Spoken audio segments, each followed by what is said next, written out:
دەستپێکیش باستان لە یەکێک لە کۆرانە بۆکەم کە بۆ یەکێک لە خاتونە قەڵەمە دیارەکانی نێو دنیای شعر و نووسینی کوردی خاتوو فایزە سوڵتانە.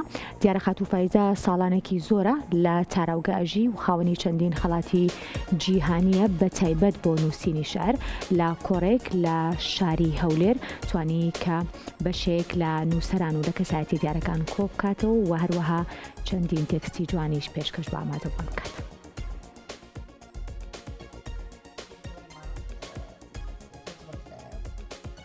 با ئامادەبوونی ژمارەیەک لە نووسەران و شاعران ڕێکخراوی ژیستا کۆڕێکی ناساندنی بۆ نوێترین بەرهەمی فایزە سوڵتان لە ژێرناوی لەسەر ئەم زەویە میوانم ساز کرد.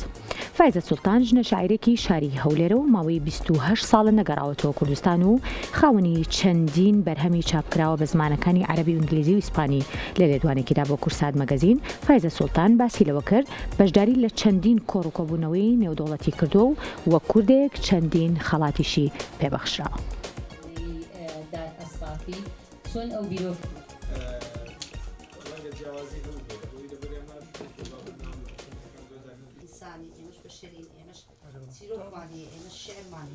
ئیشەکانشم تەرجەمە کرایە بۆ ئینگلیزی و فەڕەنسی و فارسی و ئیسپانی وەک بڵێن لە ناوان زیاتر ئیشەکانم بڵاو کرایتەوە و من دەناسن لە زۆر مەهرەجاناتی شعری عالەمی بەشداریم کردووە. یەکیان لە منەظەمی ئەوەی یونسکۆ لە ڕۆژی شعری عالەمی بوو لە پۆرتۆریکۆ، ئەکوادۆر و سلڤادۆر و کەنەدا و ئەمریکا لەوانە بەشداریم کردووە وەک شاعیرێکی کورد ناسراوم.